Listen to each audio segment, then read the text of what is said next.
Teki. Ég er ekki tíma að...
Já, gott kvöld, kæra áhorfendur og verið velkomin með okkur hér í beina útsendingu frá úrslitaviðureign Síminn Invitational Netskákmótsins.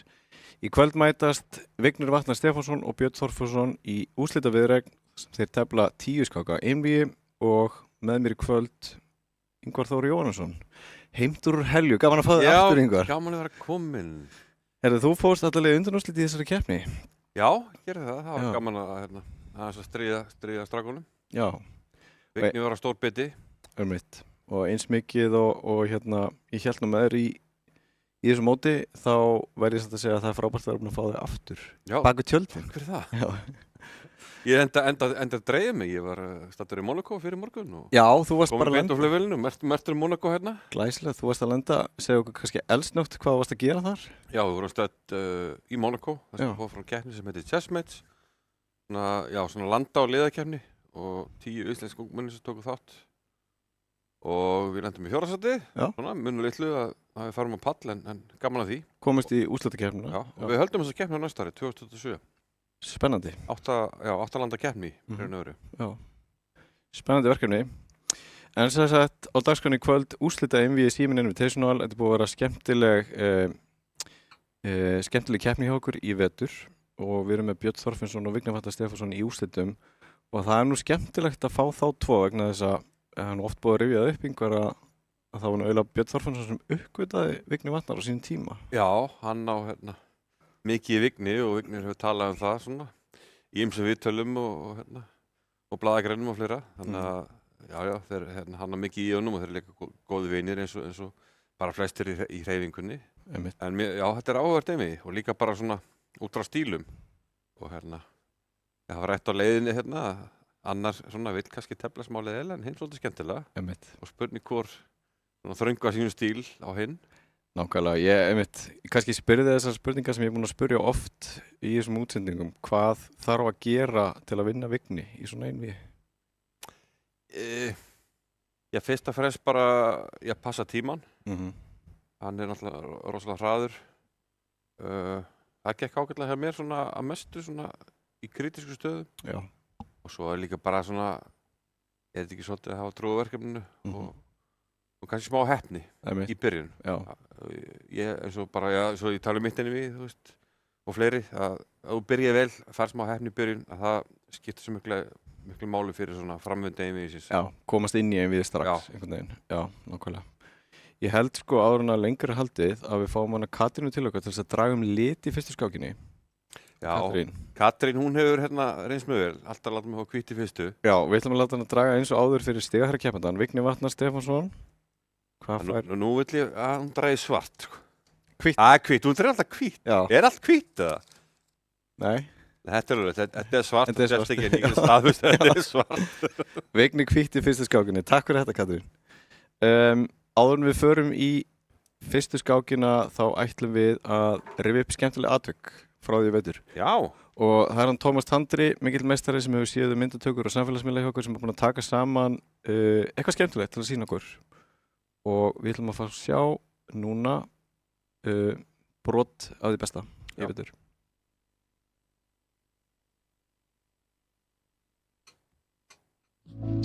Fyrir og sjá núna, hann opnar skálínuna, eftir veikur. Ég sé, akkur ekki bara vera sólid? Já, ég veit ekki. Það er onni fókur, uglu speilina. Hvað er það að gera? Sá þetta maður.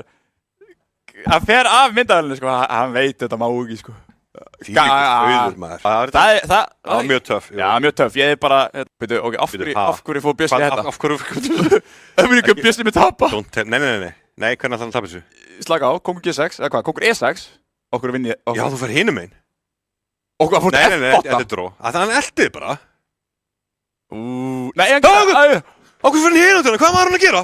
Byttu, hvað er það að gera, Bjössi?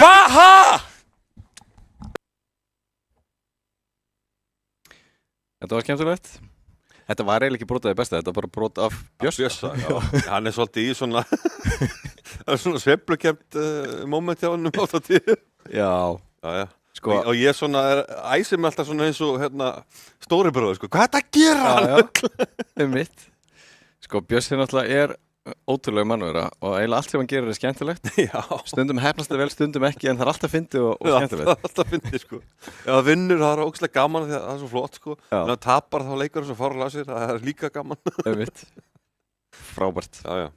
Herri, já, það er sem sagt örlítil breyting í úrslitunum frá því venjulega, eins og ég sagði hann, keppendur tefla 10 skákir, sá sem Já. er fyrstur að fara yfir 5 vinninga, vinnur en við.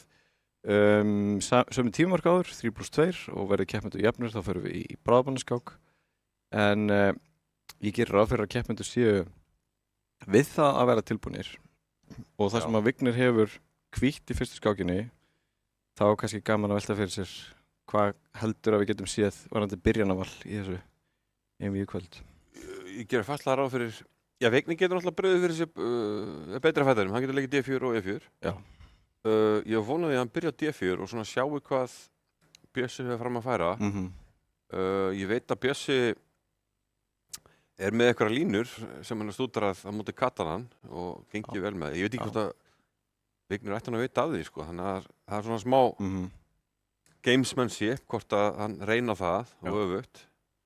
En ég held að hann hendi nú eitthvað E4 líka en hann Vignir að því að hann er með svona þröngan hérna, þröng byrjunarkerfið hann Björn, hann leikur yfirleitt alltaf E5 og hefur telt svona ákveðna línu í Spánverðunum svolítið mikið Einmitt. sem að við kunnustu, en já, það er D4 komið. Þeir eru byrjaðir.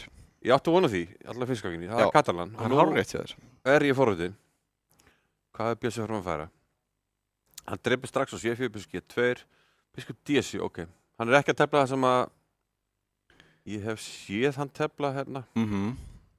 Ég man eftir einhver skák sem hann teldi ef ég maður rétt á móti Matthew Wadsworth. Já, en það fyrir það sem Já. hann var svona nýbúinn að ég fylgja mínu ráðleggingum og lék H5 svona til að snemmið miðteflinu. Já. Teldi við hliðina á Jóni Hjartarsyni ef maður rétt. Já. Og þetta var svona óhefnandi tafnmennska og svona, já, klassísku skákmaður eins og Jóhann, hann svona hálfhristi hausinn en þetta svona gekk allt upp. Hann vann skákina. Teldi góða skák, já. Og hérna, þetta var svona nýmóðins svona hugmynd, menn eru mikið að nota það sem heitir chessable í dag, þú kannastu það? Nákvæmlega. Og já, hann hafði þessa hugmynd þaðan. Já, en sem er skemmtilegt að því að Björn hefur nú verið þekktur fyrir ýmislegt annað en að vera teóri hestur og gaman þegar maður Já. hann kemur með eitthvað svona Algjörlega. slæðir anstængin út af læginu. En Vignir leikur hann á drottning A4 og væntanlega fara að falast eftir því að drepa þetta P tilbaka sem hann fórnaði. Ég datt nákvæmlega sami í hug, sko. Mér var svo gaman einmitt að, að gefa hann eitthvað ráðleggi og já, svona eitthvað ráð og hann notaði það. Af því að eins og þú sagðir, það hefur vantað svona að Bjössi mjög hæfileikaríkur og frumlegur skákmaður. Einmitt. En hefur vantað svolítið upp á að vera með góð byrjunarkerfi og stúdra svolítið byrjanir í gennum tíðina. Nákvæmlega. Það var svona vona að hann tækja smá túr kannski svona fljótlega. Já. Ég skilst það sé að lægja aðeins í vinnunni Einmitt. og fleira. Já, ég held að það geti allir verið samanlegar þar. Það halda allir með Bjössa, það er alveg sama hvern maður spyr, sko. Bjössi er maður fólksins. Man of the people. Herðu, hvítur við parið,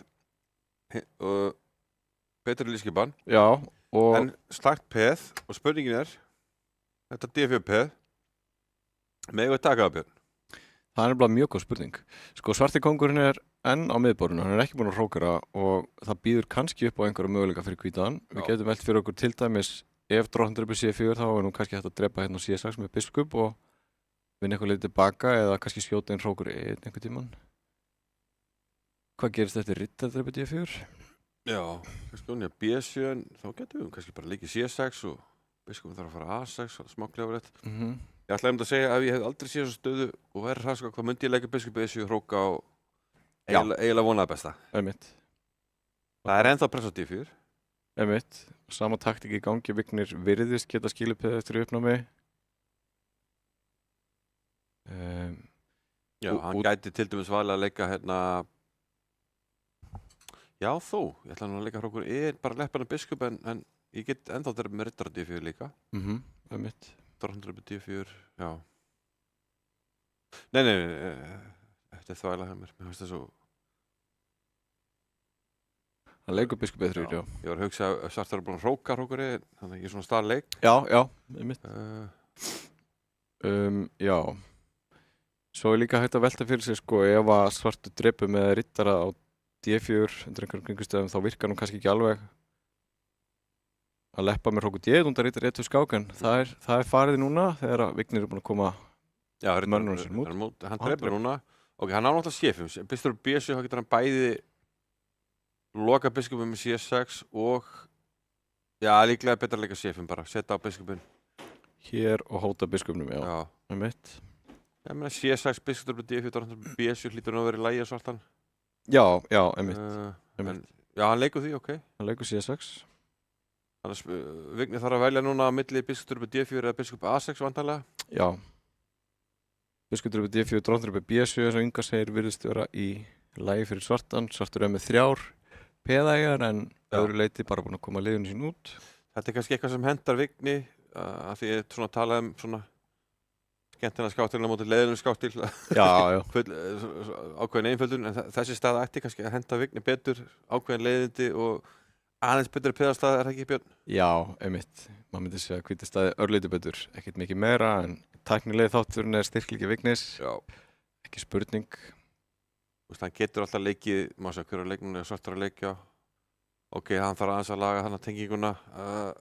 Hvítur getur svo leikið bara B3 og sett hrók á C1 og reynda kannski að pressa peðið. Einmitt. Þeir reyndar á D-línuna. Já. Vignir er með aðeins betri tíma núna, hann vil kannski bara leika eðlilegum leikum og halda þessu gangandi. Þetta peð á B2 vantar ekki honni í alls konar taktík með riddarann og fleira. Hann leikur. Myndi bara alls ekki þóraði, hann er C5 hjá Bjösa. Hann leikur C5, já.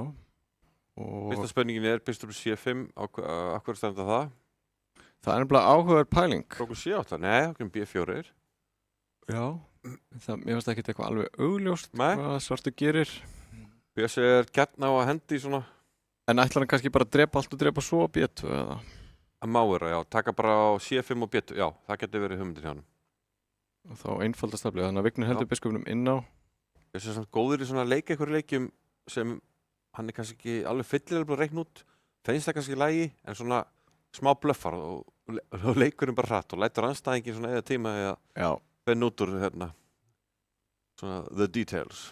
Riddari D5, smá press á Bjösa núna. Já. Hann leikur riddari B6. Býtum við, já, ok. Það virkar eitthvað shaky með taktíkarna. Já. Drottningin er drónin, ok. Það virðist sleppa. Riddari D5, drottningur B6 sleppur, en hann hótti býtunum við. Þessi er óþægilegur. Og biskup F8 þá er riddari F6 óþægilegur. Má hann leika F6, það er drepið. Virkar mjög hættulegt. Já. Tapar liði. G6 er ljótur en nöðsulegur. Hérna geta hann... Hann leikur riddari F6. Ok, tekið. Kóngstaða Björns er svakalega gloppótt. Já, þetta er varhugavert. Hann getur til dæmis ekki skipt upp á drottningum á E4. Þá er bara máti í borði á D8. Hann leikur drottning C6 hóta biskupnum. Vignir þarf bara 2 leiki að stilla upp mátótunni og drottningin kemist að H6 til dæmis. Þetta er shaky, svo við slettum aðeins. Betri tími hjá Vigni og já, örlítið betri staða. Það er aðalega kóngstaðan sem er stendur svona Bjösa fyrir þreifum í þessu bitunum. Riddari A4 kannski óþægilegur. Hann reynir að koma biskupnum af skálunni. Já. Ef það tekst, þá kannski næra svona aðeins að stokka upp í spilunum. Þessi biskup er náttúrulega aðal sóknarmaður Hvíts. Já. Þannig að ef að Björn er uppskiptum á honum. Já, við sjáum að Vignir er fyrir að hrista hausinn. Hann er með mjög lélegt afsakist sletturnar pókerface. Já. Herðu, ok, mér líst vel að þetta. Bjössi ætti nú að halda þessu. Já. Og við tökum kannski eftir því að við erum kannski beinlega að hvetja Björn, en við erum kannski frekar að vonast til þess að Björn komist inn í einvígið. Já. Herðu, já. Þetta er ekki fyrsta kitt sem við höldum með. Allt stæðing Vignis og það er ekki að því að okkur þykir ekki að vendu Vigni, við viljum bara spennandi einvígi. Já, það er nákvæmlega þannig. Drottning C1, nokkuð hótar C4, B2P er á móti í uppnámi. Björn virðist vera að komast í. Já, herðu, þetta er bara, jú. Endatap. C6, vinnur hann A-peðið. Hann þarf að verjast núna. Ok. En þetta er fræðilt jættabli, það er ekki herra skólastjóri. Ég myndi segja, svona með peðastöðu svarts á Kóngsvagnum, þá var hann búinn að fixera, svo ég leiði mér að sletta, hann er búinn að negla peðastöðunum niður á besta mögulega hátt fyrir varnaraðalann, ekki? Vignir hefur unnið svona hróksendatöfl þar sem hann hefur náð að leika G4 fyrr og skorða svörtu peðin. Sjáum að vandamál Hvíts er að hann vill fara með kóngin yfir á drottningavæng, en ef hann gerir það, þá fellur eitt peð hjá hann F2. Já. Og á hinbóginn, ef hann fer áfram með peð á A7, það vantar honum stuðning við peði, hrókur hefur verið fastur Einmitt. og það fræðilegt jafntefli. Þannig að hérna snýst þetta að Bjössi það núna að vera nógu snöggur að koma mótspilinu á staða Kóngsvang, er það ekki Jú, nokkur rétt aðtöða heim? kóngurinn er á leiðinni hérna bakvið. Hefur hann tími í þetta? B6, Hann verður að búið til það frípöð. verður að fara í eitthvað mótspil. F6 G5 eða... Hann leikur F6, kongur B7 leðilegur, eða kongur C5. Hótar hrókur A5 núna, hann verður hann ekki að drepa. Hann skáka betur nú við. Kongur Hvað A6. þarf að gera nú? Þetta er bara tablegur. Þetta er tablegur. Já, ég setjum það, já. Já, þetta er svolítið svona vignir DNA, svona. Já, þetta var Það það, já. Líklega helst þetta með best tabmennsku svart, en það er erfitt í tímariki sem hann komin í. Byttu nú hægur að Birkir Ísak tellir þetta daginn á móti Dómaldsjúk. Rétt. Björn er að tæpla þannig að hann leikur C3 í þriðaleg sem er svona leið til að komast út í píramídan sinn undir hagstæðum kringustæðum. Þessi A5 leikur. Ok, þessi H3, þetta er algjört bullshit, ég kalla bullshit. Já. Sko, ég hérna... Ég er að byrja Ragnar að fara að hlæja, sko. Ég er með svipurinn. Ég rætti aðeins þennan A5 leik daginn við Vigni, sko. Já. Hann sagði mér að hann hefði fengið hugmyndina frá Birki Ísak og hann viðurkenndi að hann skildi ekki alveg ennþá hugmyndina bak við leikin, sko. Nei. Bjössi á svona að segja, ok, A5 gerir ekki neitt, ég leik bara H3 sem gerir heldur ekki neitt og svo tefluðu bara. En, já. Maður hefði nú séð svona byggleiki í heimsmyndaræfum nýlega, eins og Ding var með eitthvað svona H3 hugmynd. Já. Í dróningabræði sem í raun gerði voða lítið, annað en svona fá bara ný blæðbriði á þekktar stöður. Já, einmitt. Í grunninn er þetta nú allt saman bara skák og manngangurinn og út með kallana og allt það. Valda miðbárið tengja hrókana. Já, það er svona einhver London system bragur á þessari stöðu, biskupinn á F4 og hér var það mikil uppskipti. Og Björn leifir drottning H4 skák. Já, ok, ég veit ekki að ég var ekki búin að sjá það í flótu bræði og Björn mögulega... Hvað er verið að fara með kóngin á E2? Er þetta vesen eða? Já, þetta sé nú ekkert hræðilegt. Ég meina, hann leikur bara kóngur E2 og býður kannski drottningakaup, bara drottning E1 eða eitthvað. Já. Og hérna, minna hvítur parið, hann er ekkert mát. Kóngur getur fara F2 næstu og þetta baka sem hann gerir. Já. Ok, H4 fyrst, já, ok. Ég er ekki alveg viss með hann kannski. Biskupinn verður svolítið strand þarna á F4 vantilega. Já, þú vilt ekki leika G5 með hvítu, þá ertu búin að svona læsa stöðuna full mikið. Já. Það kannski flýtti sér aðeins með H4 að mínum að þið. Já, en það er líka hætta eftir þessi uppskipti að biskupinn fá góðan reit á E4 og riddarinn kannski hoppa inn eitthvað. Já, er kannski, hvað að segja? Ég seg þú mér. The lesser evil, að taka bara H5. Já, hann leikur G5, ok. Heldur þessu allavega lokuðu eitthvað? Já. En allavega hvíti kóngurinn gæti átt örugt skjól hérna bak við þessi peð. Já. Framtíðinni. Kannski bara eina hugmyndina hvíti núna að, já, kóngur eftir, kóngur G3 svolítið íkt, en hann er alltaf læg, minnum á svona Nimsöðsfræði með skiptuleitum, frægskák. Já. Ekki alveg svona, en já, setti kongi bara eiginlega örugt skjól þarna og tefla svo á heinuvagnum. Ég held að Bjössi verið að tefla á drottningavang. Vignir hrókar og Björn feið með kongin á F2. Ég myndi nú tippa á að tölvurnar séu nokkuð hliðhóllar svörtum í þessari stöðu. Já, það eru svona ákveðin element í stöðunni sem að tölvurnar eru hrifnar af. Hvítur eru með tvípeð, kongurinn fann á flakk. En ok, staða hvít er sæmilega tröst. Já. Er einhver tíman möguleiki, finnst þér einhver fyrir svartan að opna stöðun á Kóngsvang? Væri F6 einhver tíman líka? Já, ég held að það geta alveg komið til álita. Líklega ekki strax, ég held að hérna... Einhverjum tímabúndi. Hann leifir hann að riddari D3 skák. Núna hins vegar, og tekið F4, þá held ég að F6 farin að vera ansið hættulegt. Eða hvað? Það kongin að G3. Já, það er mitt. Vegna tekur sér tíma, hann er skyndilega að koma með ögn verri tíma. Búin að vera með betri tíma sem af er. Já, spurning hvað Bjössi sé meðvitaður hérna tíman. Herru, já, nú erum við að tæpa 10 skákir, Björn. Já. Hvernig eru hliðin hjá okkur öðruvísi þá? Við höldum saman fyrirkomulega, við teflum 3 skákir og tökum svo stutta pásu og fáum 4. skákina, ljósleðara skákina eins og venjulega. Og Aðra pásu eftir 6 skákir Já, bara svipa systemurinn öðru, já. svo ljúkum við þessu bara. Já, ég ætla að vona að við náum 2 pásum. Já, Jú. við höldum öll með því held ég.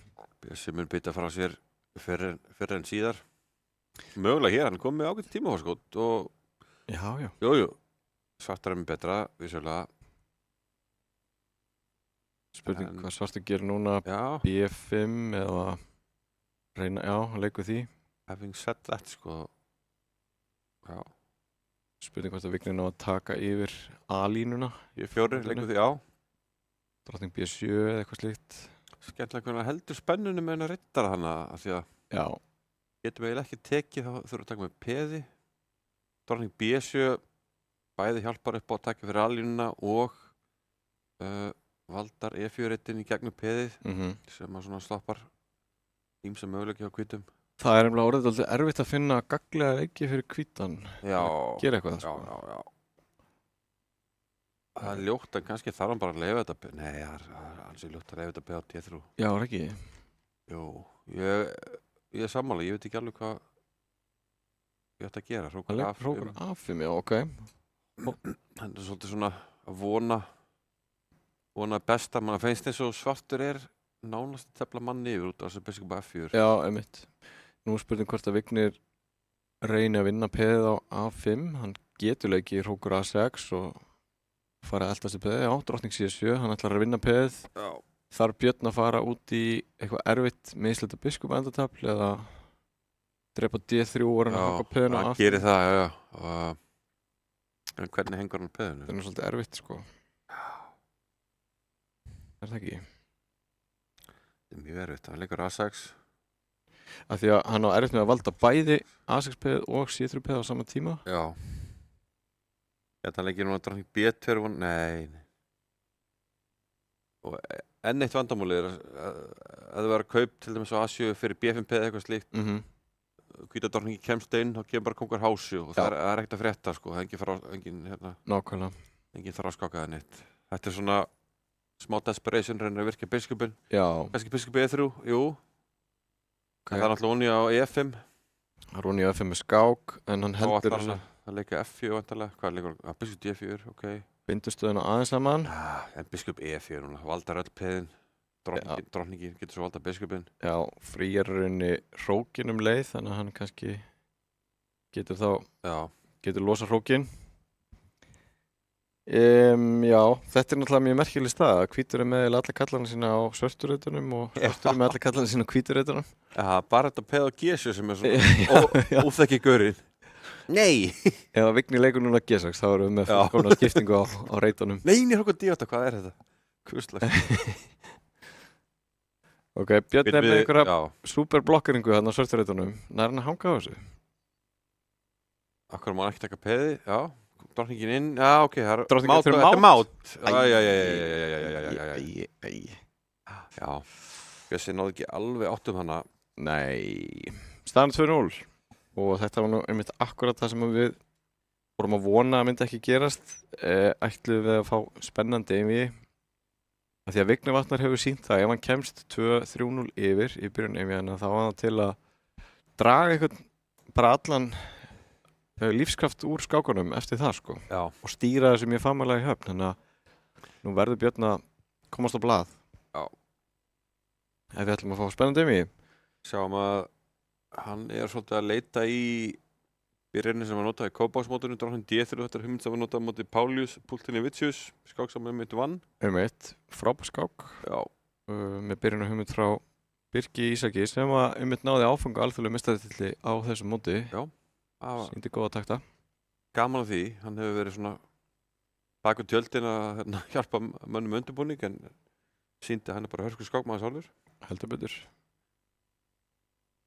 Hvað getum við sagt um þessa stöðu á svörtum? Hann er búin að skipta upp á svartreitabiskupi sem er kannski ekki alveg í anda stöðunar. Nei, þetta er þægilegu Katalan á hvítan og Bjössi hristir aðeins hausinn. Já, að því að við erum að tala um svona biskup og peðastur, svartur er með flest öll peðin sín á hvíturreitum, þá er nú kannski mikilvægt að hafa svartölda biskupin hérna á milli. Já. Valda reyti. Á meðan að hvítur hefur sinn hvítreita biskup svona upp á að hlaupa í endatöflunu eða setna í miðtöflunu. Já, þetta er strax hálf óþægilegt bara. Press eftir C-línunni og aðgera lítill biskup á B7. Það stendur hvítur aðeins betur, alveg klárlega. 1-4, getur við. Hristir hausinn bara. Hausinn, af hverju? Tekið C5, var það eitthvað sem hann mist af?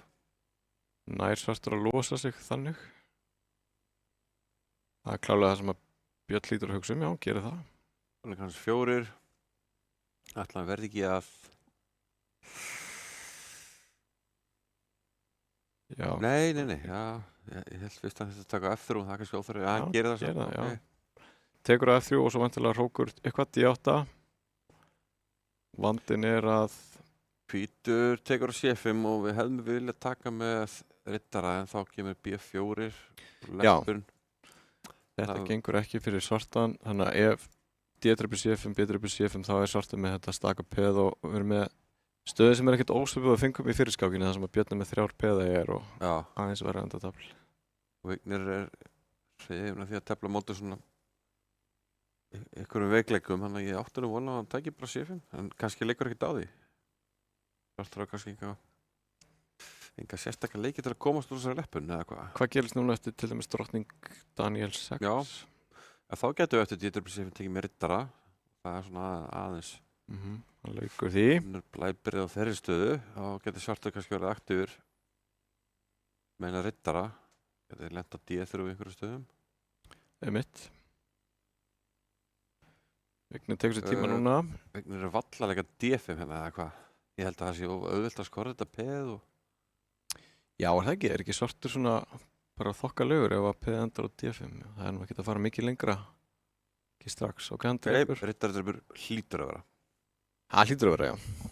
En erum við þá ekki bara með svona stöðu sem að Vignir er þokkalega sáttur við? Hún er teknað að sé kannski bara jafnvægi og hann þarf í raun ekkert að þenni sig, þú veist. Nei. Hann er tvenn og lifir og hann er kannski bara komin í hennan gír sinn. Já, eiginlega í takti að svo nefndir, hann er komin svona yfir að þá teflar hann bara, ok, ef skákin endar í jafntefli þá bara hendar honum inn við og setur bara pressuna svolítið á anstæðinginn. Já. Já, verður kannski ekkert svona skemmtilegast í skákinu er svona... Nei. Að mörguleiti, en... Beint. Nei, það er alltaf ykkur undir alltaf. Hrókur D1 og getur drottningi fyrir tilbaka, heldur valda hróknum á D8. Skiptir upp á einu hrók allavega. Já. Ekki 2, þá drottningin og riddarinn eru svona þekkt fyrir að vinna ágætlega saman. Einmitt. Vignir getur alveg drepið og leikir hrókur E7, en er það eitthvað hættulegt? Þú veist, A5 eða eitthvað bra? A5 lítur vel út, það er ekki hægt að pressa á BSS-peði strax, til dæmis. Og það er erfitt að koma biskupnum á reit þar sem hann hjálpar hróknum, þú veist. Það er ekki að fara á D5 og ok, kannski er möguleiki að fara með hann eitthvað hér, en svartur er fljótur að... A5 lítur að leikurinn B4, já, kannski eina sem að var að spá í var hvort að B4 væri hættulegur, en... Já, hann ætlar núna bakvið á B7, ok. Hann áreindar smá núna, ég meina eftir riddari D3 þá er biskup D5 leikur, það er máti borði. Þannig að leikur kongur F8 fyrst. Skýtur kongur F8 líklega... Jú, líklega góður leikur. Á hann ekki biskup D5 leikur. Það er spurningin eða teki, nei, það er mikið. Fyrir á A7, já. Þess að hvítur hefði alveg sko. Ég tekið á C5 og B6 og aldrei tapaði. Sett peði bara B7. Já, einmitt. Það var leikur. Það var í þeim gýrnum, en Vignir er að hann telur sig að hafa smá svona færa á að pressa. Hann er vonast til að hrókurinn geti pressa á þetta B-peð. Já. En kannski er svartur að loka búðinni bara núna. Hann getur líkið G6 fljótlega alltaf hrókinn á D6. Já. Já, ég held að B6 sé búin að laga sín stærsta vandamál og geti svona jafnvel fara að stríða Vignir núna. Hvert fyrir þessi biskup? Hvað er best að hafa hann? Hittu nú við. Það er vesen að setja hann á G2 út af skák í borði. Já, er það ekki?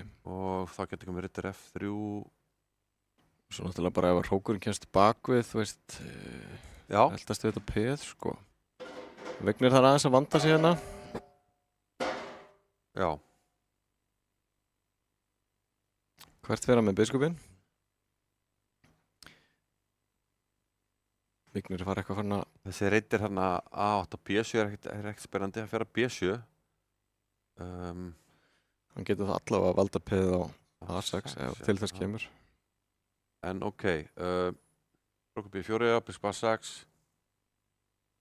Hristir aðeins hausinn, er þessi biskup að Þetta er grafa nú bara, sig í já, gröfu þarna? G5, athyglisvert, hann hótaði að setja upp mátnet með G4 yttir F3.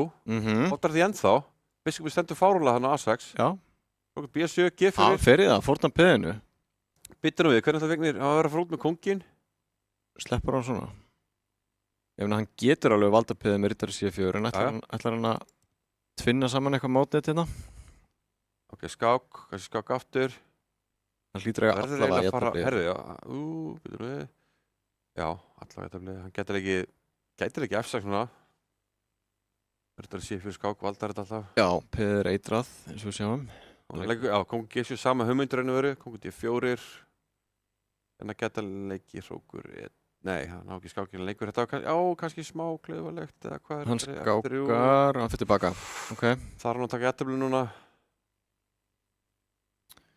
Hvað Hann gerir Vignir? átti kannski smá mómentana en mistaði. Er Vignir að reyna að vinna núna eða hvað er að gerast? Kongur F4. Já, kemur rittur C4. Kongur D4. Rittur F3. Þeir eru Ætlar hann að taka jafnteflinu. endur taka stöðuna. Hann leikur kongur D5. D5. Þetta er reyndar mjög hættulegt þegar hann kemur þessu BP í gang, sko. Kongur D6, ok. Herði. Já, þetta var klaufilegt Vigni. Já, hann ekki. hleypur hann í örygga vörð þarna. Hrókurinn flottur á D6. Tekur tíma, ok, biskupinn kannski, ég vil setja biskupinn á C6. En það tekur bara tíma, rittar E4 núna, hótar Já, kemur eftir pöðun, ok, hann kemur kóngin. hóta G4 núna. Getur hann ekki rittari E4 tekið á F2 í staðinn? Já, gerir það. Hann hefur líka getað leikið kongur G6 og valda með F5 af því að hrókur D4 skákaði unni biskupinn. Já. Ok. En ok, the game goes on, jafnt á pöðum. Þetta er Tíminn er, já, skamtið að báðum 20 sekundur. Þetta er stór skáka því að ef þetta fellur með Vigni og hann vinnur hér þá... Af hverju ekki F6 allt? Nei, hann skákar hann hinn á G8, já. Hrókur E8, hann heldur þessu gangandi. Það má eiginlega ekki fella með Vigni, sko. Þetta er náttúrulega það sem að Vignir er frábær í að halda svona stöðum einhvern veginn gangandi og pressa anstæðinginn. Treystir á tíman hérna. Hrókur D1. Þetta er erfitt að tefla svona stöður. Nei, hvernig svarar hrókur B8? Hann tekur á C6 og... Skákar á C4, já. Já, en hrókur B6 var millilegur kannski. Reyndar. Ok, nú getur hann að fara í B-peðið. Fáum við kaplöp. En rittar C4 að koma, býta nú við. Já. Sko D5. Hann árittari A5 skák, gerir það eitthvað? Nei. Kannski þarf hann bara að fara með rittan að D6 og koma D5 hlýtur að vera leikurinn.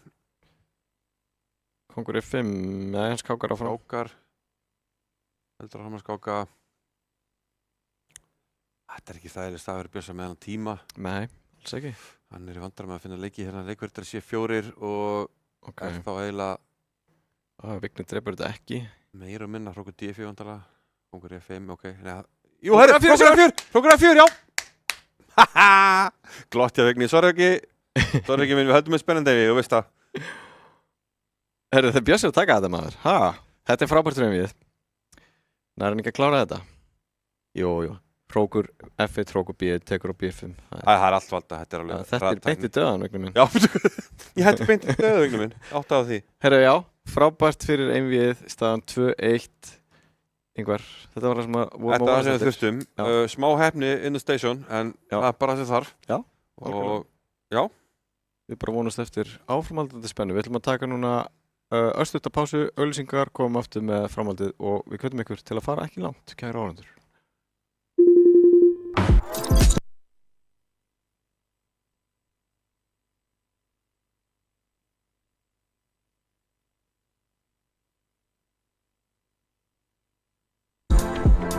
Við tengjumst gegnum óteljandi þræði og bylgjur, í gegnum samtöl, augnablik og upplifanir. Þú ert í betra sambandi hjá Símanum. hvernig sem framtíðin verður, þá verður þú tilbúin. Ljósleiðarinn gerir allt mögulegt mögulegt. Rafíþróttir í sjónvarpi Símans. This is what we've trained for, people. Fylgstu með öllum viðburðum í beinni útsendingu.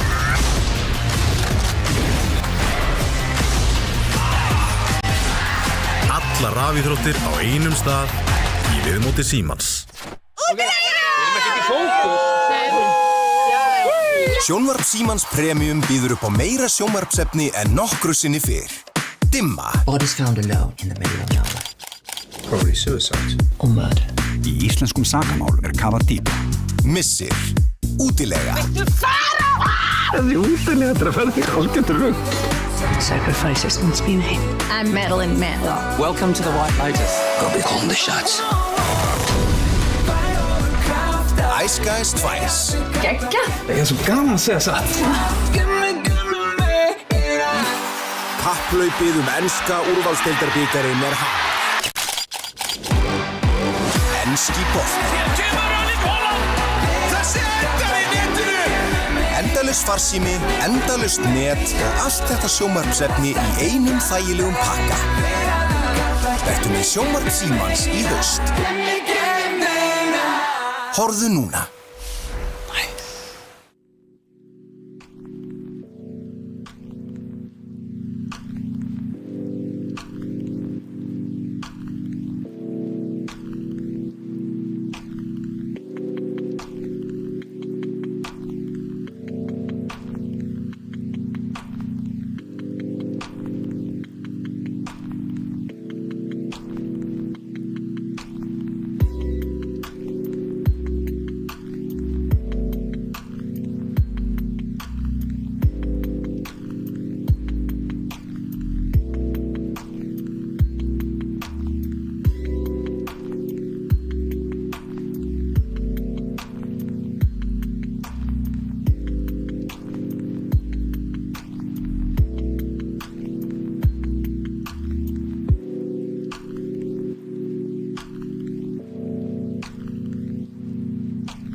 Já, komið sæl aftur. Við erum komið með fjórðu skákina á borðið og það er ljósleiðaraskákin. Já, þeir fóru að staða ljósleiðar hraða eiginlega undan okkur. Já, þeir gerðu það og þeir fóru í sömu byrjun og við fengum í annari skákinni. Þetta er sérstaka A5 afbrigði. Sömu þríleikir, A5 í þriðaleik, Bjössi breytt út á núna í stað H3 þá leikan A4 sjálfur. Já, og drottningin komin hann á B3 og Vignir er búin að gefa peð á B7, gerði það fyrir eitthvað hratt? Já, hvítur er eiginlega komin með, allt svo svartur, komin með svona, bara fína London-uppstellingu með hann. Já. Ef að drottningin er ekki fara að taka B7, þá er þetta eiginlega svolítið tímaðisla hjá hvítum, sko. En hvað gerist þetta drottningur með B7? Hvað er? Er eitthvað að gerast eða er þetta bara eitthvað bluff? Það er bara spurningin. Já, í fyrsta lagi þá gæti Vignir eftir að drottningur B7 hrókur B8 væntanlega þvinga jafntefli. Já, minnar að drottningin á enga flóttali. Já, þetta drottning C6 hrókur B6 er af, þannig að B8 hrókur A8 myndi þvinga jafntefli.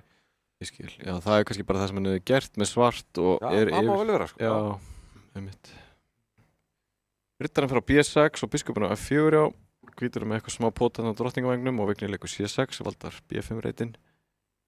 Og þá hlýtur Björn að klára liðskipurinn sína með E3. Eins og þetta teflist, jú, þessi rittara B6 er kannski ekkert eitthvað súper, en rittara A3 er líka svolítið klunarlegur á móti. Ég báði með London-uppstillingu. Já, staðan er mjög samkværa, peðastaðan er eins hjá báðum. Já, kallum þetta, þessi biskup F4 og bæði þessi peða miðborðin og rittarinn, þetta er svona, þetta er kallað London-uppstilling. Já. Þeir eru með þetta samkvært báðir, Einu munurinn er rauninni að rittarinn er hér og hvítur er komið drottningur. Og nú lætur Björn til Skarðskeið og leikur C4, hann er undan. Já. Að veiki B4-reitinn að samaskapi þá er svartur kannski ekkert með greiðan aðganga að þessu nema fyrir biskupinn og maður spyr hvað hann er að gera. Eftir til dæmis biskup B4 þá geti komið C5 eitthvað slíkt og herjað á hann að biskup. Það væri kannski sterkara ef þessi rittari geti verið á B4. Já, kemist á A6 og B4 eitthvað slíkt. Einmitt. En vill Vignir drepa á C4 að láta standa, hvað finnst þér? Nei, ég held að hjálpi bara hvítum að losna af henni rittara A3 ef hann tekur á C4. Hann tekur, já, takk fyrir það, Vignir. Hann rak þetta beint onni í þig. Beint onni í mig.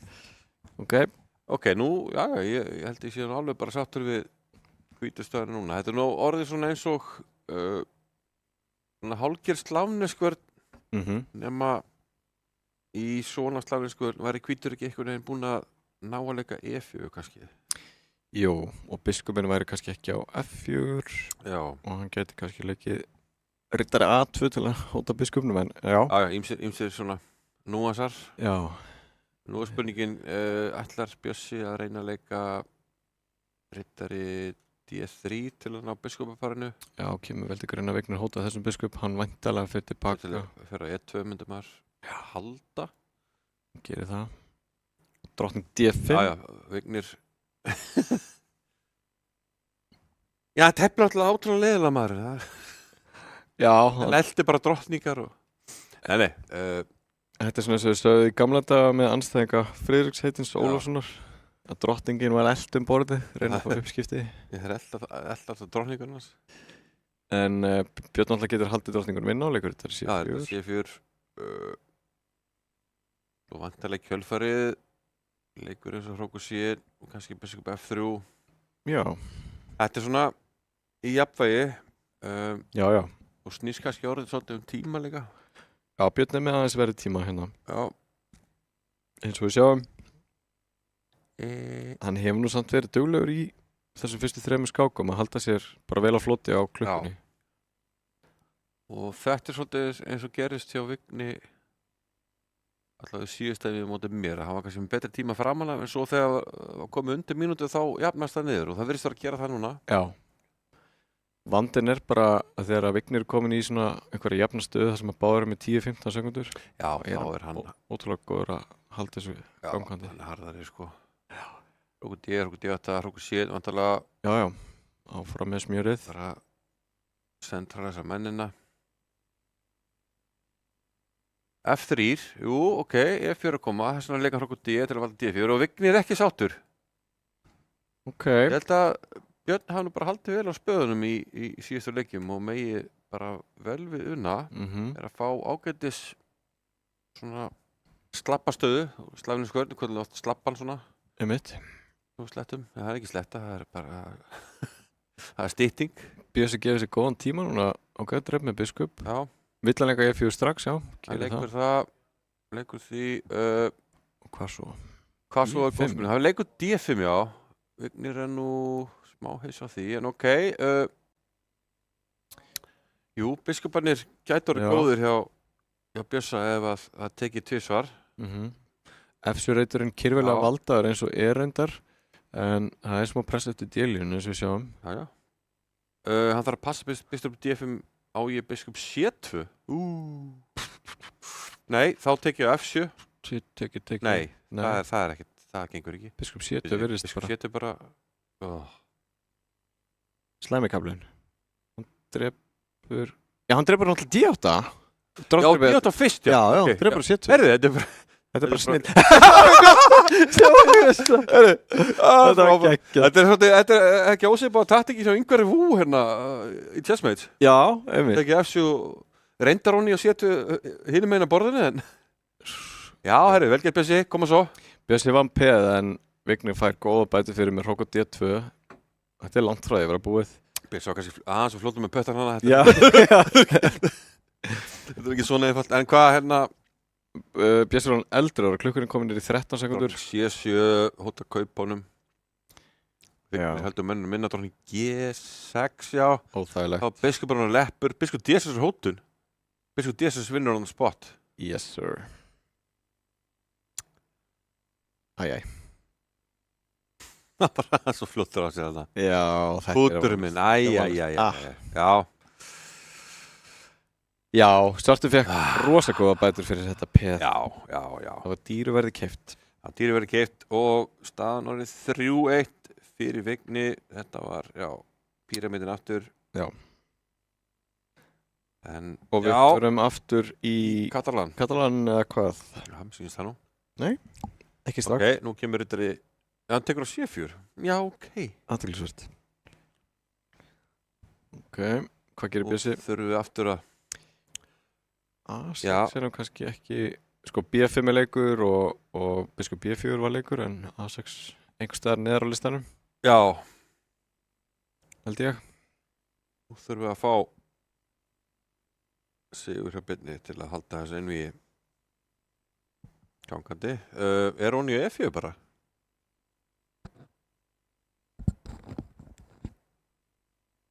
Já, Bjössi leikur B4, ætlar hann að taka á E4. Vignir náttúrulega fær örugglega einhverja bætur fyrir, en hann leikur E5, ok. Drepa á C3, drepa á F6. Drepa á B2, drepa á G7, báða að fá drottningar. Nei. Vítu nú, það hefur nú gert. Það hlýtur nú að henda hvítum af því að hann er í sókn, sko. Já, það er full mikið. Full mikið eða góða. Ok, það er jæmt í liðum, eðlileg staða. Nú þarf Björn að klára liðskipunum á Hrókara, hann er ennþá með kónginn á miðborðinu. Býtu nú hægur, já. Býtu. Nei, ok, já, hérna C3P valdaði D2, ef að hérna... Gat hann ekki biskup G5, biskup er eftir drókning C? Nei, C3 B2, já. Núna hóta hann getur ekki biskup G5. Biskup er eftir drókning D2. Jep. Gerðu það. Drókning, þetta er þekkt þema. Já.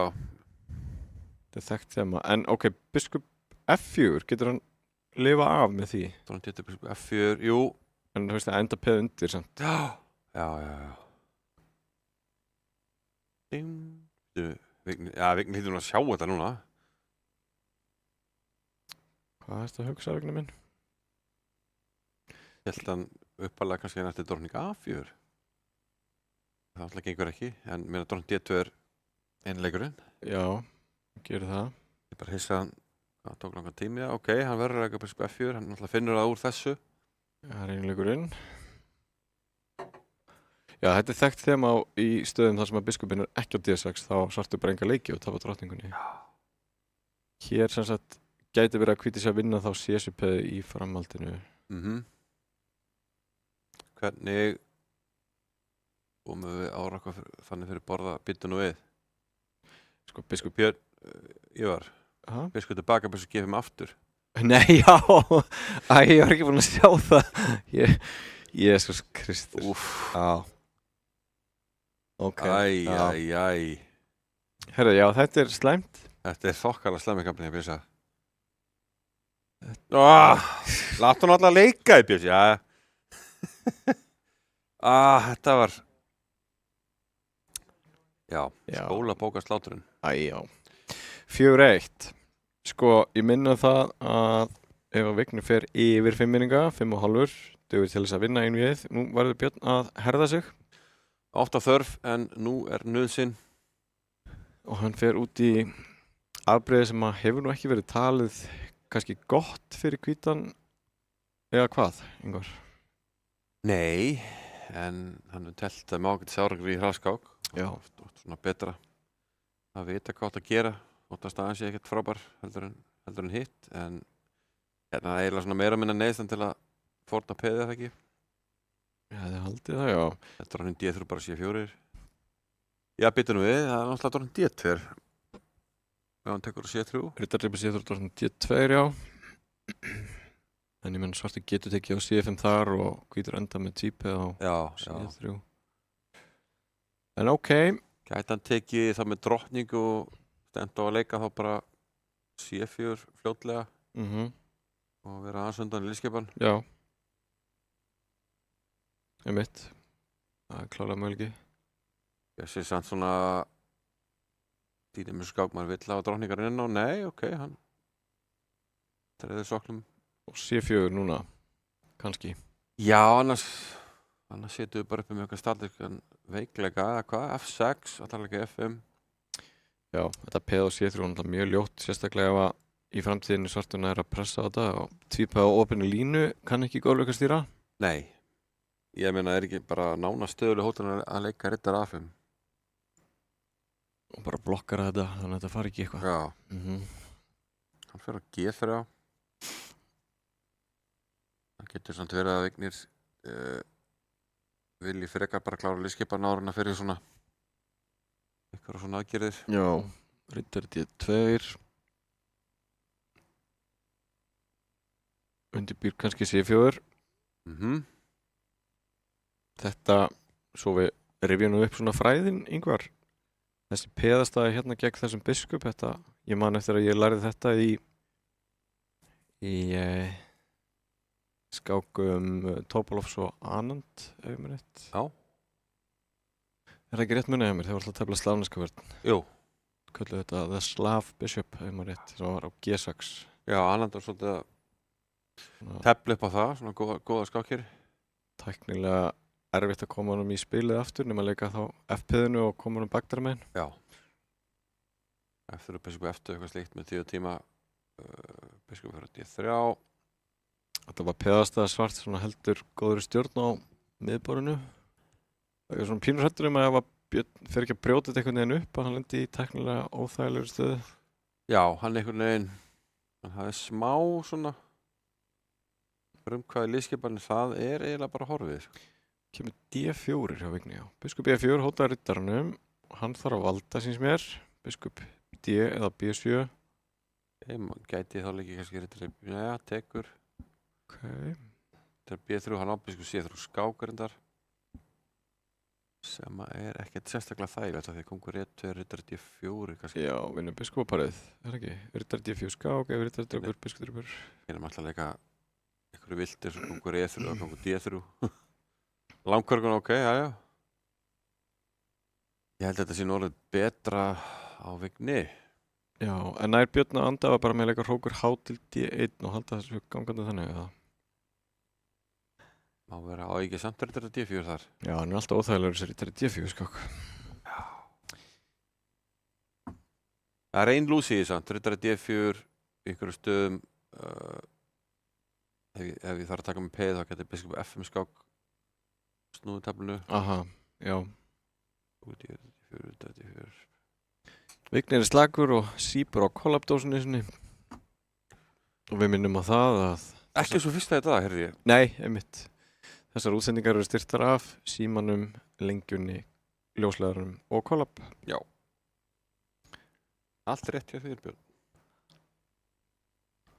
Og þá spyr ég, hvað gerir Björn? 30 sekundur á klukkunni og staðan er fellar bara ekki tíma. Staðan er óþægileg. Þessi kapli núna, já, er ekki að fara vel og stefnir jafnvel í 5-1 ef við förum í Já. Næsta stutta hlé. Já. Því miður. Hann enn með þetta með þetta tvípeð á opinni línu. Biskup F5, gerir það eitthvað. Heldur svo gangandi að mest eitthvað stigkongur Já. Ok, A3, reykur hann tilbaka. Nær hann að brjóta eitthvað upp með C5 eða eitthvað, veist. Það ekki eina vonin? Hrist eitthvað upp í þessu. Hvíti kongurinn líka veikur, sko. Heldur betur. Hvað gerir Vignir? Rittar hann á 2 reyti, C6, A6. Það lítur að vera C6. If in doubt, centralize. Mitt, það ágætisregla. Hann gerir það. Það eru ýmsir leikir sem að koma til greina fyrir svartan í framhaldinu. Biskupinn gæti fyrir á A6 og sett pressu þar. Man byrjar á A5, A4. Þessi pirrandi líka. Þetta er svo miklu þægileg staða. Já. Fyrir hvítan að tefla, sko. Og nú er Björn orðinn aðeins rauður á klukkunni. Biskupinn 1. Já, ég meina drepið. Það var að drepa með kóng, annars kemur A4 rittari D4 skák. Það gerir það. Já. Samt A4 og rittari D4 inn í kortunum. Ég sé ekki alveg sviðsmyndina það sem að Björn unnur þessa skák. Nei, ekki ég heldur.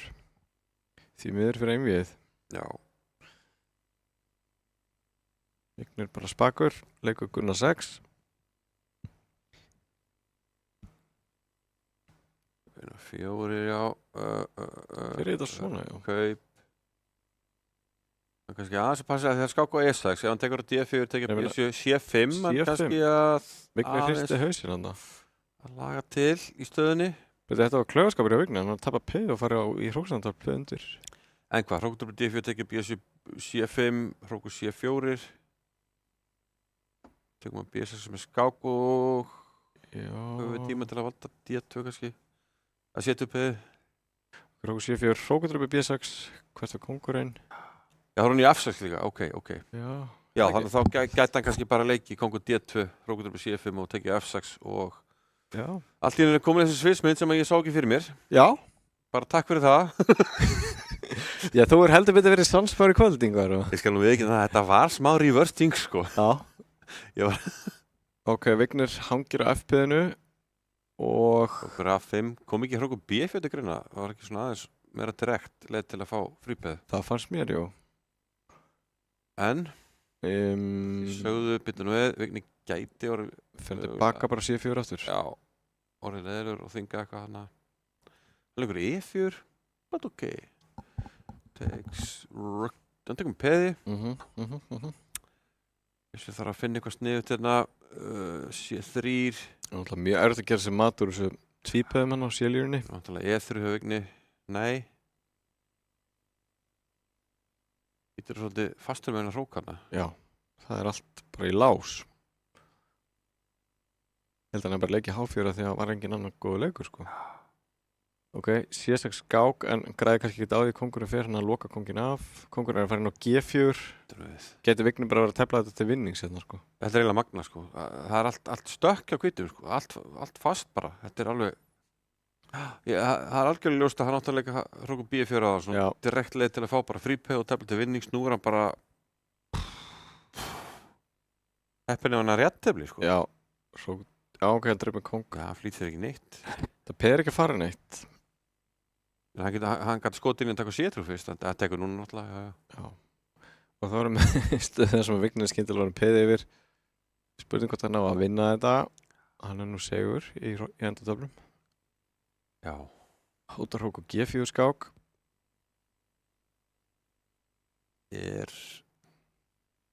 Skynsanlegt að beinni hafa kongin svona. Já, hann hafði kannski ekkert val svo sem. Þarna, hvað? Er þetta ekki bara unnið tafl? Jú. Hjá svörtum? Drepur á A7 og... Hann má, já. Þetta er búið. Ég út af mía, já. Já, það er ekki laust við að maður bara andvarpi og dæsi hér. Já. Staðan er 5-1, kæra áhorfendur. Þegar við tökum örstutta pásu og komum svo með restina af þessu einvígi, fylgist með áfram. Við tengjumst. Gegnum óteljandi þræði og bylgjur, í gegnum samtöl, augnablik og upplifanir. Þú ert í betra sambandi hjá Símanum.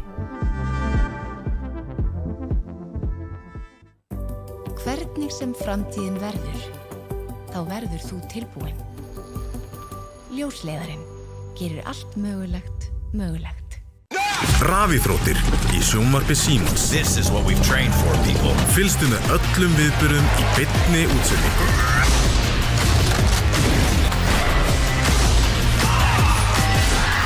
Alla rafíþróttir á einum stað í viðmóti Símans. Sjónvarp Símans Premium býður upp á meira sjónvarpsefni en nokkru sinni fyrr. Dimma. Bodies found alone in the middle of nowhere. Probably suicide. Or murder. Í íslenskum sakamál kafað dýpra. Missir. Útilega. Þessi útilega þetta að ferði hálfgerður rugg. Sacrifices must be made. I'm Madeline Mann. Welcome to the White Lotus. I'll be calling the shots. Ice Guys 2. Gekka. Það er svo gaman að segja satt. Kapphlaupið enska úrvalsdeildarbikarinn hafið. Enski bolti. Endalaus farsími, endalaust net og allt þetta sjónvarpsefni í einum þægilegum pakka. Vertu með sjónvarp Símans í haust. Horfðu núna.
Sælur aftur kæra áhorfendur. Við erum að fylgjast með úrslitakeppni í Vignis Vatnars og Björn Þorfinnssonar staðan 5-1 Vigni í vil og Ingvar. Björn komið með bakið upp í veggjum fræga, eða hvað? Já, heldur betur. Þetta er erfitt. Líkun er ekki með okkar manni eins og staðin er núna. Nei. En já, við vonum besta og að fá svona einhverja smá spenni í þetta en mikið að gerast til að Vigni vinni ekki þetta við. Já, Vigni dugar 1 í jafntefli til viðbótar og þá er hann búinn að vinna þetta mót. Björn þarf að vinna núna ansi margar í röð. En við vonum það besta að fáum fleiri skákir og meiri spennu. Og Björn er með svart í næstu skák. Já, hefur ekki gengið neitt sérstaklega. Hann vandrindar einu skák með svörtu en hefur ekki verið að fá neitt sérstaklega stöður. Vigni er einhvern veginn búinn að ná að stýra flestu skákunum í einhverja tæknilegar, drottningalausa stöður. Eitthvað sem hann elskar og ég meina Bjössi góður í en þú veist, styrkleikar hans eru betri í drullasvæðinu, sko. Já, er það kannski rauði þráðurinn í þessu að Vigni er búinn að svona hafa stjórn á einvíginu og beina því í stöðu sem að henda honum betur. Er það ekki bara klálega málið, það sem að er? Þannig að já, spurningin er hvort að Björn reyna að fara svona í eitthvað drullumall, ég veit það ekki. Já, einmitt. Eitthvað er hann að gera. Nákvæmlega. Og ég ekki alveg með svara við því hvað hann þarf að gera en Nei, ekki. En það væri gaman að fá einhverja svona óljósa óræðastöðu sem að Björn geti hrist upp í þessu. Já. Og gert það skemmtilegt. En þeir hljóta að fara að byrja félagarnir og það er Bernd Þórusson, aðstofamaður við tækni sem að stýrið þeim að stað. Og þeir eru komnir. Einar fjórir, já ég er enda skammað fyrir almenn leiðindi. Ég sagði, menn þetta nú að fara að fórna hérna svo að áhörðum myndi ekki sofna, hann spurði hvort að... Ok, Vignir hefur tekið það til sín. Vignir hefur tekið það til sín. Skoski leikurinn, já. Já. Og já, þetta er nú afbrigð það sem að getur nú verið skemmtilegt, hvítur hrókar oft langt í þessu leikur. Drottning E2, biskup D2 eða F4 og... Já, eða E3. Hrókar langt. Asex, er það ekkur? Mér minnir að það sé nú ekki algengast í þessu, en Björn hefur oft svona sínar aðferðir í þessu. Það sé ekki træðilegt. Ákvítur að afsækja svartur að hróka stutt eða langt. Stuttur okkur núna eða drottning D7 löngrókun? Ég held að svartur ætti að halda í opna hróka ok. Eða ekki. Af því að hvítur er bara fljótar að fara í aðgerðir, þú veist. Já, G4, H4. Já, af því að svartur er ekkert komin eitt rosa langt í sínum aðgerðum. Hann getur náttúrulega ekki B5, B4 en það er ekki mát. Nei, maður hefur séð menn verið að tefla svona útgáðar af einhverjum miðbársbröðum með drottningunum átum allt og C4 og E3 og rittara C3 fyrst. Það sem að hvítur já, teflir svolítið upp á þetta er aðeins og undan að láta þetta skara skriða á kongsvagnum. Já, ég meina þessi peð, leiðuðu lenda, þú veist á G6 þá var þetta virkilega hættulegt. Þannig að Björn leikur A5. Gallið við þetta eðlugur leikur en hann leik A6 fyrst, þannig að hann svona tapar tíma. Býtum við, hann tekur hann að B3. Það voru komið með dálítið áhugaverða kongstöðu hjá hvítum. Já, jú. Og ég bara strax hugsa til þess að ef þetta peð væri á A3 að kalla fram svona ákveðið pattern í kollinum á mér. Ef peðið var A3? Ef hvíta peðið var ekki á A4 heldur A3. Já. Er það ekki einhvers konar kongstöða sem að kendu við Anand? Jú, ef svarta peðið núna á A5 var á B4 og kongurinn á A2. Já, þá erum við með svona fullkomi skjól einhvers konar. Raunni fengi að svipa skjól með peðið A3 líka. Rittarinn lítur vel út á B4 en hann er eiginlega eini sóknarmaður svarts í stöðunni. Já, þarf eitthvað stöðning. Hvítur á biskup C4 og G5, G6 og eitthvað svona. Þægilegt. Já, þetta er bara mjög þægilegt. Líklega G5, G6, H6, G6 þótt að G7 ritturinn sé veikur þá hvítur kannski ekkert að nýta sér það að þeir svartu geta bæði sett drottningurinn á skálínuna og loka skálínuna á F5. Þannig að G5, G6 miklu eðlilega hvernig svara Björn núna. G6 er að koma. Drottning E7. Þetta er byrjað á biskup C4 jafnvel. Já, eða bara G6 strax. Eða bara G6 strax, akkur ekki. Biskup C4 kemur með skák ef allt opnast. Já, kemur svo með with a bang. Getur Bjössi falið kóngin sinni eitthvað stað bakvið, þú veist, leyft honum að drepa H7 og leikir bara kongur H8 eða leikur Vignir bara H6 næst til þess að opna línur. Það er oft þeim að þessi líka. Já. Bara opna allt upp á gátt. Ég líst ekkert á það. Það er eitthvað D5. Ok, það reyndar stoppar að biskupur koma á skálínuna en stingur upp í biskupin. Gefur samt það var ekki að gefa peð, það er ég að tala villust. Jú, þetta var peðsvörn. Já, hann var peð yfir. Hvar fór hann peði? Nei, það var jæmt á leiðu sko. Vignir er peði yfir núna. Já, Vignir er peði núna, já. Ég bara taldi villust. Mér fannst þess að Vignir var með 6. Ég skildi ekki akkur, hann var ekki peð. Jú, hann var peð. Það var peðsvörn. Ok, hann að Bjössi yfir aðeins að bremsa sókn hvít. Rittarinn samt alveg ekki, stendur ekki tryggum fótum hann á E5, það er þetta rekkan í burtu. Já, F4 geta alltaf komið ef að Vignir finnst þörf á því. Já. En Bjössi er ekki mát allavega. Allt rétt. Og getur H7, kongur H8 er svona leiðin gegn því. Já, þekkt þema til þess að nota peð anstæðingsins svona skjól. Og ef H6 þá G6 á svörtum og reynir að halda þessu lokuðu. Fela kóngin hérna bakvið. Nota hvíta peðið sem skjólvegg. Er Hvað Vignir að spá?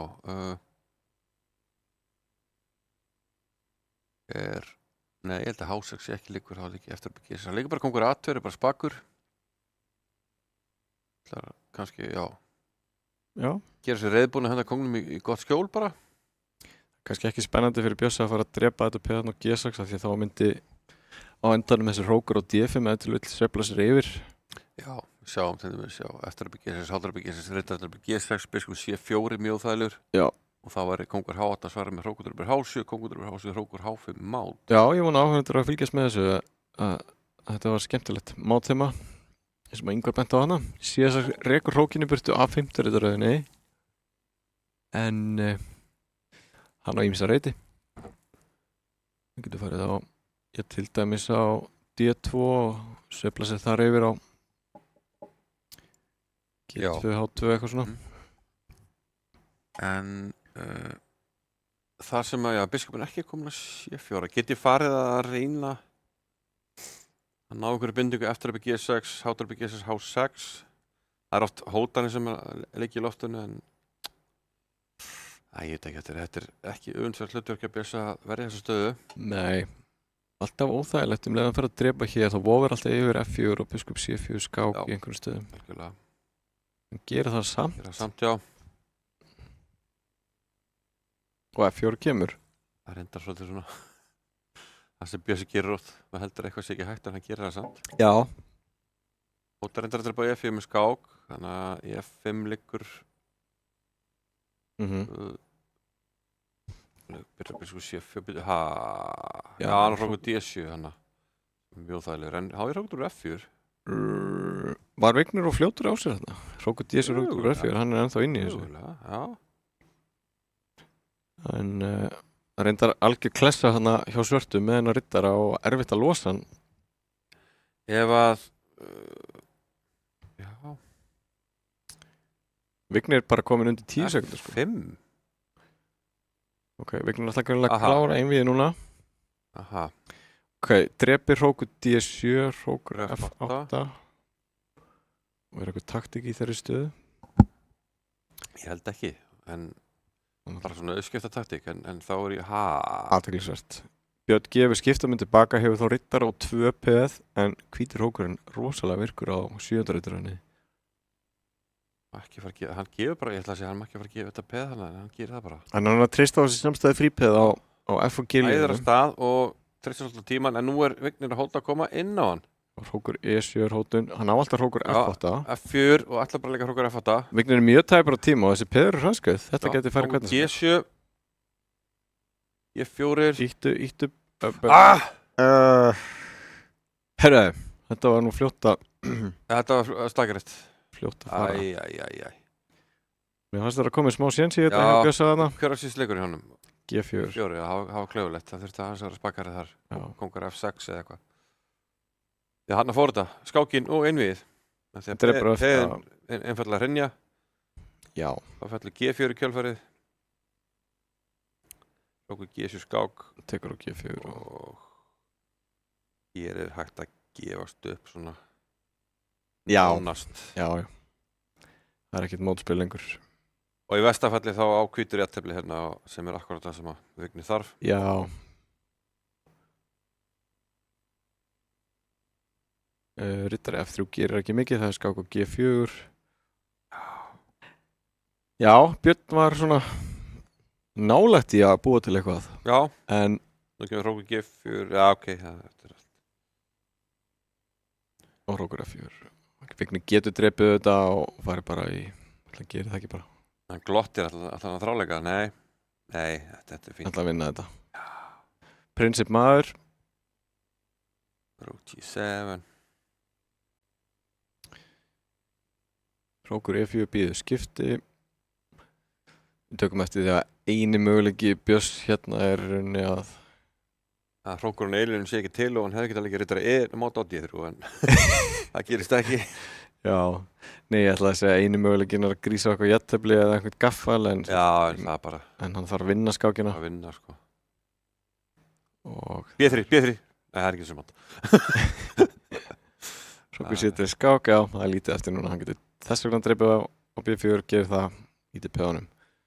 Og þá held ég að þessu sé lokið, Ingvar. Já. Það var þannig. Kannski eins og bjúkust við að mörgu lit en svona hefði verið aðeins meiri spennu. Já. Björn náði sér ekki alveg á streik því miður. Nei. Lokastaðan 6-1 og það er Vignir Vatnar Stefánsson sem vinnur Síminn Invitational 2026. Við ætlum að fresta þess að fá keppendur í smá viðtal á eftir. Við ætlum að taka fyrst örstuðt auglýsingahlé og komum fljótlega aftur vonandi með smá spjall við þá. Já. Við tengjumst. Gegnum óteljandi þræði og bylgjur, í gegnum samtöl, augnablik og upplifanir. Þú ert í betra sambandi hjá Símanum.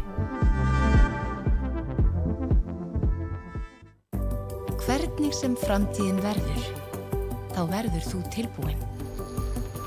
Ljósleiðarinn gerir allt mögulegt mögulegt.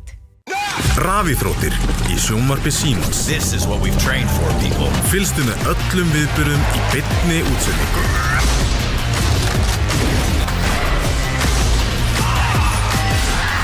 Alla rafíþróttir á einum stað í viðmóti Símans. Sjónvarp Símans Premium býður upp á meira sjónvarpsefni en nokkru sinni fyrr. Dimma. Bodies found alone in the middle of nowhere. Probably suicide. Or murder. Í íslenskum sakamál kafað dýp. Missir. Útilega. Þessi útilega þetta ferði ekki áskettur hug. Sacrifices must be made. I'm Madeline Mann. Welcome to the White Lotus. Go be calling the shots. Ice Guys 2.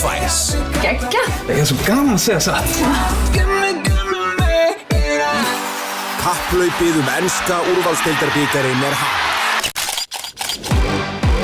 Enski bolti. Endalaus farsími, endalaust net og allt þetta sjónvarpsefni í einum þægilegum pakka. Vertu með sjónvarp Símans í haust. Horfðu núna.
Já, komið sæl aftur.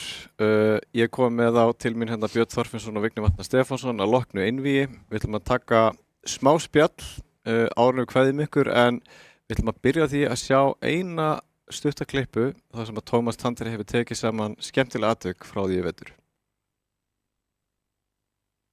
Já, hann valdi alveg það. Nei, hann átti að leika drang E4 og það er hann leikið F5. Aha. Og ef þið fært í E4 þá er beilað á þetta. Centralisera sig. Nei, á baka til shit. En ég meina, ég get ekki bara tekið líka á D3. Hæ? Drottning E5. Þetta var máslip. Þetta var bara... Þetta var mátt á G7. Nei, mátt á G7. Æjæjæj. Þetta var dýrmætt. Nú þarf að fara að passa tíman. Jón, ekki svona mikið. Nei, hvað það grín við þetta? Tíminn, maður. Jísus. Æjæjæj. Já, ég held að þetta hafi strákar verið valdir hérna bestu eða verstu afleikirnir í vetur. Já. Þetta leikir. Já, Drottning K3 og Jón er sérstaklega súr, sko. Já. Einmitt. Lokatölur í þessu einvíi 6-1 Vigni Vil og Bjössi ef ég byrja á þér og ég ætla ekki að salta þenni, ég ætla bara að spyrja hvernig fannst þér þetta ganga? Ég fannst þetta ganga frekar þungt sko. Ég kom hérna inn fyrir einmitt umfyrir og ég held ég hef sagt þér að ég ætlaði ekki að enda í aðeins verri endatöflum og láta Vigni svíða mig og það er bara nákvæmlega sem gerðist bara í reyndar endatöfli sem ég á að halda hann í fyrstu skákina, þannig að ég með pínuði svo kjána að hafa einhvern veginn látið það gera sem ég ætlaði alls ekki að gera og svo, já, ég bara, ég var bara flengtur hérna í skák 2 og hvaða 4 held ég, en ég átti náttúrulega að halda einhverjum jafnteflum allan inn á milli Já. Og móti var ég náttúrulega kannski heppinn að vinna, þannig ég held að þetta nú bara verið sanngjörn úrslit þannig séð. Ég hefði náttúrulega átt mögulega að reyna að vinna þessa seinustu skák og ég var nú bara feginn að lifa þana af reyndar. Já, við vorum átti vongóðurum og getur nýtt þessi samstæðu frípið þarna í lokin.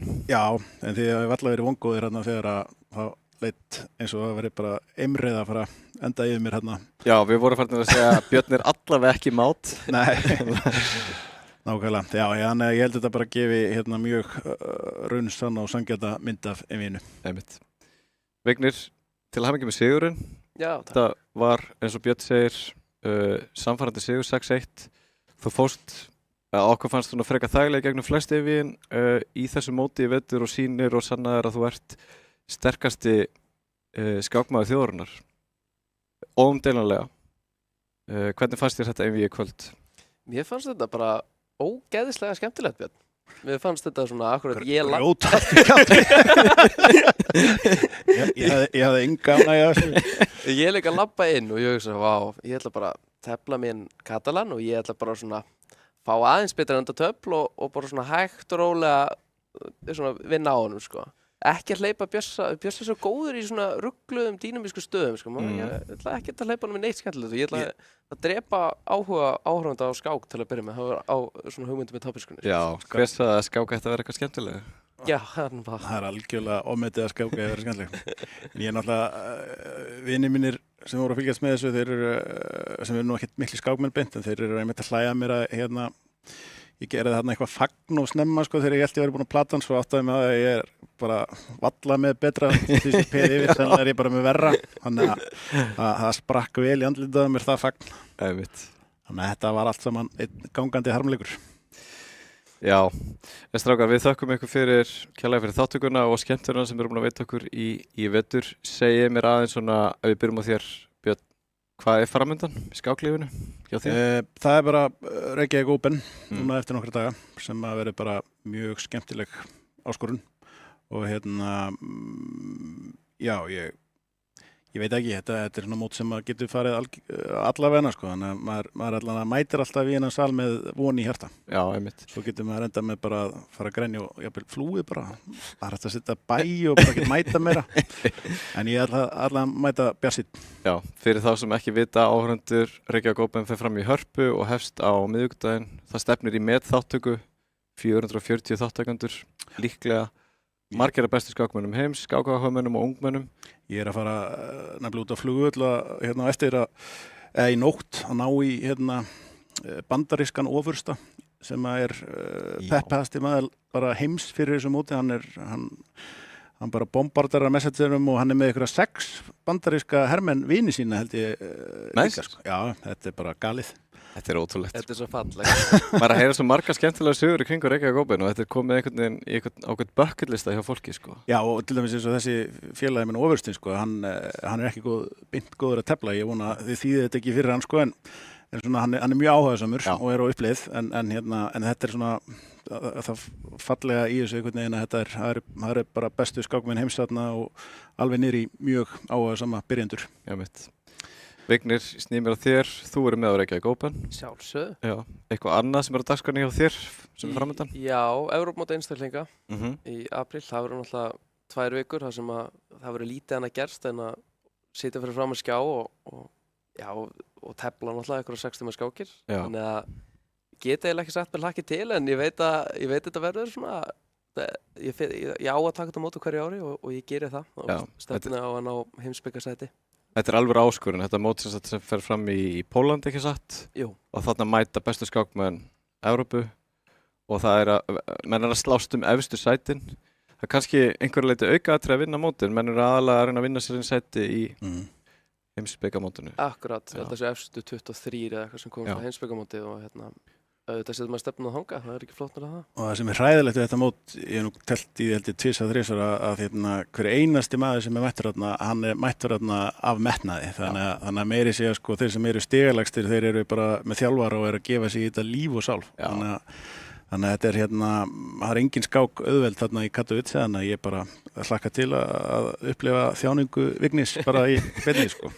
Og senda hann góða strauma.